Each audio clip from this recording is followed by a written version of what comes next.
Good morning. Thank you very much for coming. The Secretary General will start his preview of next week's ministerial with short remarks, and then he'll be happy to take your questions. Secretary General. Good morning.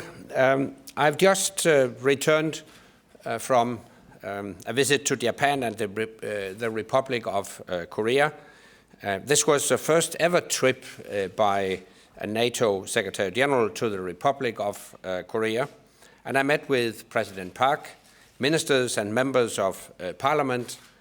I also visited the Korean demilitarized zone, where I was briefed on the current state of affairs by the United Nations Command.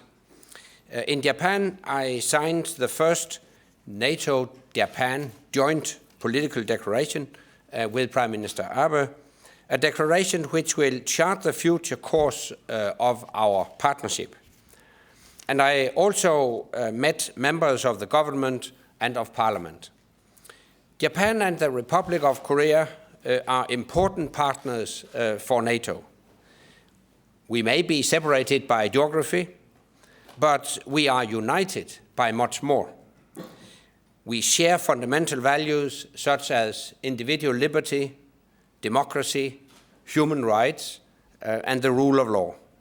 We share the need to face common security challenges that go well beyond borders, and we share the determination to play an active role in promoting that security and stability. Understandably, a major concern in both countries was the statements and actions of North Korea. I recalled NATO's strong condemnation of North Korea's missile launches and nuclear tests, which pose a serious threat to regional and international peace, security, and stability. I urged North Korea to refrain from any further provocations and to fulfill its international obligations to fully implement all relevant United Nations Security Council resolutions. And I commended all efforts to seek peaceful solutions through dialogue. Let me stress that NATO's global perspective does not mean that we seek a presence in the Asia-Pacific region. What it does mean is that we seek to engage with the Asia-Pacific region. And we are already doing much valuable work together. In Afghanistan, hundreds of troops from the Republic of Korea serve alongside their partners in ISAF in the east of the country. Japan has given great support to the Afghan forces and has led the way in key areas such as literacy and education. And we are also working together to counter the threat of piracy in the Gulf of Aden. I thanked the leaders of both countries for all they are doing. And we also looked at what more we can do together in the future. We discussed areas such as counterterrorism, counter-piracy, non-proliferation, disaster relief, and cyber defense. All these are challenges which reach across borders, and we can deal with them much more effectively if we do it together.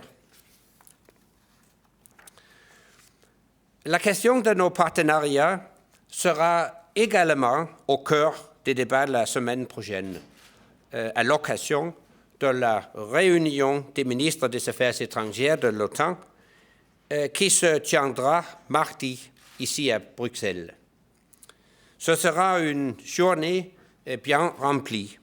D'abord, nous examinerons l'évolution de la situation au Moyen-Orient et en Afrique du Nord, ainsi que ses incidences sur la sécurité et la stabilité pour la région et pour l'OTAN.